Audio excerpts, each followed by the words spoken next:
Hello friends, in the series on the income tax cases, today we will discuss a case which is related to the underreporting of the contractual receipts by the assessee. And the question arises that if the assessee by mistake skips some contractual receipts to be shown into his income tax return, and when the revenue issues the notice to the assessee for that undeclared receipts, so in that situation, what should be the applicable rate of tax on that undeclared contractual receipts by the assessee? Whether the AO can take any arbitrary rate to tax that undeclared receipts? This issue has very well taken up by Bangalore ITAT SMC bench in the case of Pasura Subhai Muthana versus Income Tax Officer, and this case is reported in 115 ITR Tribunal Short Notes 5. The date of the judgment is 2nd September 2024. The present case relates to the assessment year 16-17. For the assessment year 16-17, the assessee filed his return of income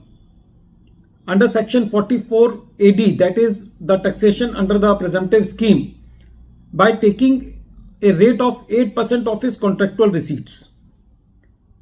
The notice for scrutiny was sent to the assessee, and when notice under section 142 subsection 1 was sent to the assessee to explain that why the assessee has not shown into his contractual receipts the amount which is showing into the 26 AS, then the assessee gave the reply to that notice that the assessee mistakenly skipped those contractual receipts, and assessee accepting error and requested the assessing officer that this undeclared receipt should also be taxed at the rate of 8%. When the submissions were made by the assessee, the assessing officer was not convinced with the assessee, and he taxed the undeclared receipts at the rate of 30%. The assessee carried this matter to the CIT appeal. The CIT appeal gave some relief to the assessee by reducing the rate to 15%. The aggrieved assessee moved to the tribunal, and when the tribunal heard the matter and the submissions of the assessee, the tribunal said that in the case of the assessee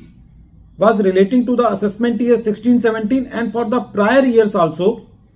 the assessee was showing his contractual receipts and income on that at the rate of 8%.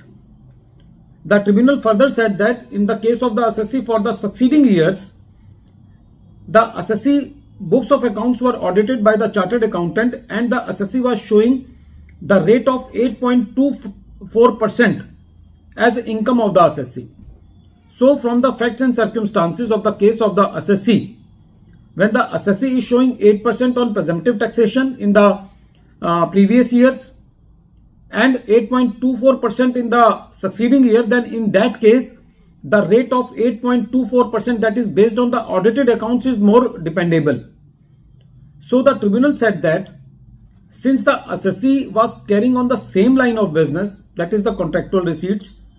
the assessee was having the gross receipts in more or less in the same range of the preceding and the succeeding years, and the expenses incurred for hiring of vehicle of transportation was more or less on the same lines, then in that case,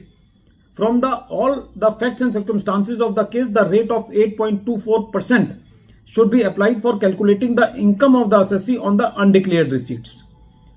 Friends,